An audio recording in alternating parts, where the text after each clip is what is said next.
In 1999, ambition hit the water for the first time.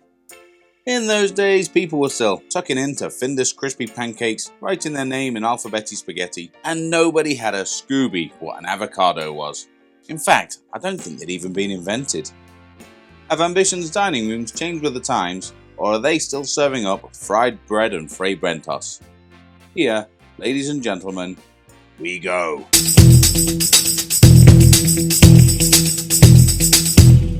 A lot of passengers head straight to the buffet when they board a ship.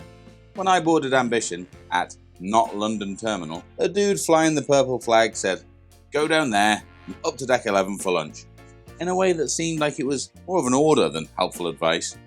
And crew were lined up like riot police to make sure that nobody strayed off the beaten path. Thankfully, when I got up to Borough Market, it wasn't nearly as prison-like as the welcome. I imagine. Of course, it is a bit institution-like when it comes to availability. As cruisers, we all know that whales can float, so eating our way to whale size is just a precaution in case we hit an iceberg. Good luck with that on Ambition, where, get this, meals are only available at meal times. Madness. The buffet is small, but this is a small ship. When it's full, which this cruise was, there are 1,200 guests on board. Now, only a real loser would count the chairs in the buffet, but there are 372. It's a horseshoe shape with seating mirrored on each side, food stations across the top and some extra seating outside. There's no real system for sausage fetching, but it's open enough that it's way less chaotic than the very cramped setup I experienced on Ventura the month before. You have to keep your wits about you, as I saw a couple of people walk straight into these plastic trees. And I nearly did it myself more than once. Anyway, on this first visit, I grabbed a chicken sandwich and some seafood salad. Basic stuff and hard to mess up. But the bread was soft and the salad was fresh and crunchy. Buffet rolls in general are getting meaner and meaner with fillings these days. This is another area in which Ambassador are behind the times. They are still filling sandwiches properly. In time-honoured cruise fashion, for pudding, I had a meze of stuff that does not go together. The fruit was fresh and tasty, cheese is cheese, and the chocolate eclair was rocking. The chocolate on top was hard rather than icing-type texture of the best eclairs, but it was filled with a really good chocolatey cream stuff which upped it a level. It's not Cunard cream-filled donut good, but it was pretty nice. I also had the first couple of about 1,000,000 black coffees. And the buffet coffee is absolutely fine. Better than the paid-for coffee downstairs. They use Law, which I can drink, but it's not my favourite. I avoid ship buffets at breakfast, but I did eat lunch here. The selection was modest, but anyone who can't find something to eat here, well, they don't deserve something to eat. I went for some more of the seafood salad that I'd had on embarkation day, a chicken salad which was really good, and some mac and cheese which had a weird chemical taste. Now, I don't know if it was the recipe or if they hadn't rinsed the pots properly, but I'm still alive, so at worst, my stomach's nice and clean. You can't see it very well in the video, but they use a whiteboard marker to hand write on the sneeze guard what each dish is. Now, if I didn't like this ship, that would annoy me and I would moan about it. But I do, so I found it scrappy and charming. I dropped in for afternoon tea, which isn't really afternoon tea when you have to help yourself. The scones were okay. I don't think they are made on board, but maybe. Weirdly, they pre-cut and stick jam and cream in them, but not enough, which they must know, because they also provide extra jam and cream. Just seems weird making work for no reason. The cream is actual proper cream, but it wasn't like afternoon tea at the Savoy. It was a pleasant wee snack. Obviously, I was also back for eclairs another day. And I was often up here for a coffee and a wistful stare into the ocean. It's manageable when it's busy, it's comfortable the rest of the time, and the quality is way better than you should expect for the fare that you've paid. The limited hours help to stop us all rolling off on debark day, but I want proper late night snacks. Not the sausage on a stick and vol au vent being passed around in the bars like Ambassador do. 7 out of 10. Not really relevant, but I've got no friends and I want to tell someone. This was a 6-night trip made up of a 3-nighter, a day and night in Tilbury doing Christmas parties, where guests come on for lunch and a show and then left, and new guests come on for dinner and a show and an overnight stay and then left, and then a two-nighter. I booked all three and arranged with Ambassador that I could stay on board. Well, they'd forgotten about me, and as I was booked in for dinner on the party day, there was nowhere for me to eat and no food available. The crew were having their own Christmas party in the buffet, so I got sent up there in the end. And it wasn't a proper Christmas party. Nobody was sat on the photocopier or anything like that. Anyway, there are two MDRs. If you like freedom dining, then you are in luck. On Ambition, you have got the freedom to eat when they tell you, or you can go hungry. The early sitting really is early, 5:45, and the late sitting's at 8:15. This is Holyrood. It looks a bit fancier than the other one, the one I was given, because they didn't think I deserved to be in the fancy one. And they both serve the same menus, but this place is only open for dinner.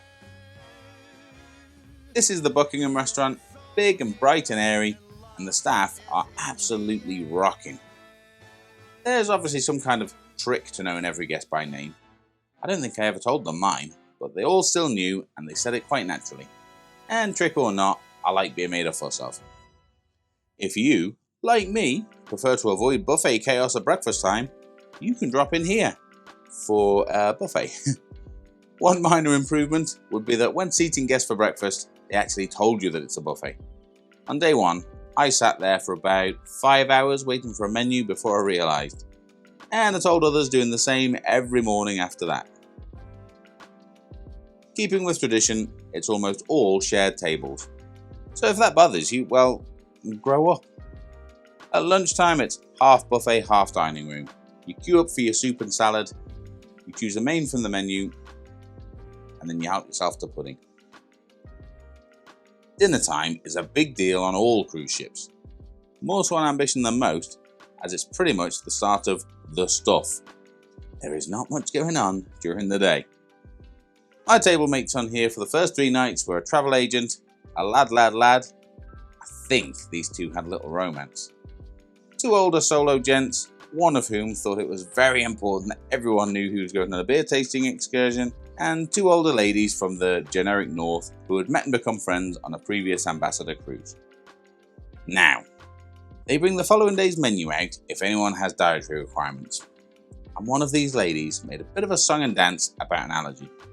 I hadn't been enjoying her company, and she was making out that even being in the same room as shellfish would be absolutely deadly, which I thought would be ideal. So I started to formulate a fiendish plan.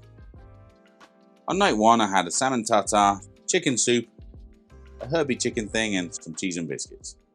I wasn't under any illusion that Gordon Ramsay was out there in the kitchen, but rubbish cheese and biscuits aside, it was all hot, tasty and decent quality. Okay, the tartare wasn't hot.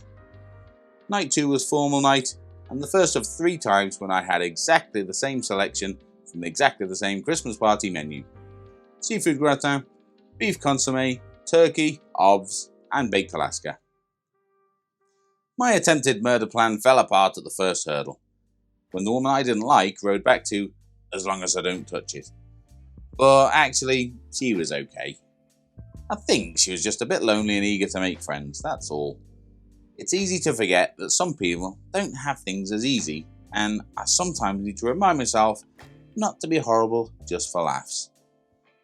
Every bit of this meal was good. The seafood gratin was really good, and the rest was decent sort of conference centre catering good. Ambassador still do the super tacky, super old-fashioned baked Alaska parade, which, as a super tacky, super old-fashioned dude, I really enjoyed. The crew looked happy to be doing it, like they were actually enjoying it too, and they didn't have that same dead behind the eyes forlornness that the crew on Ventura's Gala Night parade had. I abandoned these guys on night 3 for speciality dining and they disembarked the following day. Night 4 was the Christmas party night. Again, seafood gratin, beef consommé, turkey, obs, and baked Alaska. Exactly the same food, but a brand new audience. Table mates. A really lovely group. An older lady who's cruised before but was using this as a tester to see if she could cope travelling solo. It was a flawed plan because we weren't going anywhere. There was a lady who looked like Tamsin Outhwaite, who was obviously smashed, but was just on the right side of the adorable / insufferable volume line. And she did the heavy lifting when it came to getting everyone chatting. Her partner looked a bit like Jude Law, and he was a world-famous, award-winning accountant, and they were a really sweet couple. Although they had an OTT Disney obsession, which makes me think they are almost definitely serial killers. Rounding out the group was a guy who looked and acted like Michael Scott from The American Office, and his wife, who reminded me of a young Pam Ferris. There was only one 42-year-old, very charismatic but deeply flawed bad apple on this table.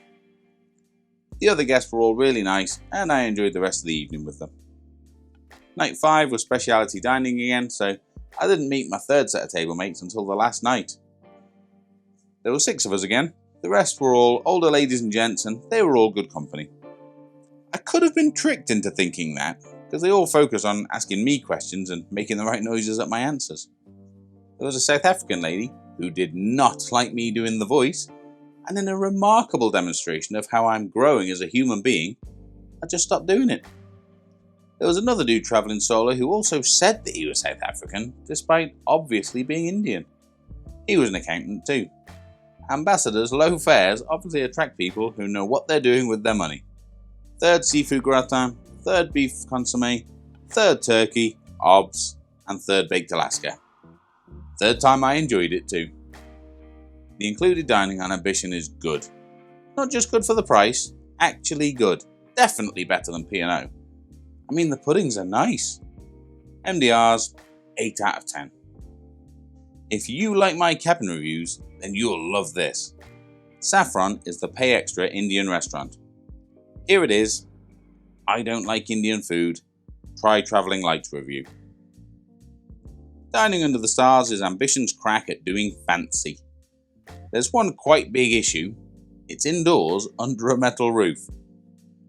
It's a 7-course menu with 2 options. Take it or leave it. Now, the amuse-bouche is not an amuse-bouche. To properly fit the description, it should have been in a shot glass, not a champagne coupe. It is too big. But even though it is actually a pre-starter starter, and it was served in a glass which I hate, it was very tasty and really surprised me. The menu said scallops, but they meant scallop. It was small but very nice. Second only to the seafood gratin on night 2, and 4 and 6. The chicken soup was more cream of than the broth type chicken soup in the MDR. Not better or worse, just different. And I don't know why it had almonds on, but I ate them. The teeny salad was fine. I think it was there to be a sort of savoury sorbet before the main. Oh, the main! Filet mignon and lobster tail. The steak was cooked perfectly, and the jus sauce was really nice. The pot of béarnaise sauce wasn't for me. Potato rosti and asparagus was fine, and the big fat lobster tail was heavy and meaty and delicious. The sauce wasn't hot enough to properly make the chocolate bomb explode, or I suppose implode, and the waiter did a funny little embarrassed giggle when it didn't work. But it was all sickly and sweet and awesome. Hot sauce with cold ice cream is always a winner. Cheese and biscuits was a selection stolen from the buffet and a bit naff, but I was stuffed by then anyway. I mean, I still ate it. I'm no quitter. I didn't get any coffee, which is a bit of a disappointment, but the buffet coffee machine is about 50 feet away, so I just went there. This whole thing is $29.95, and it's a bargain.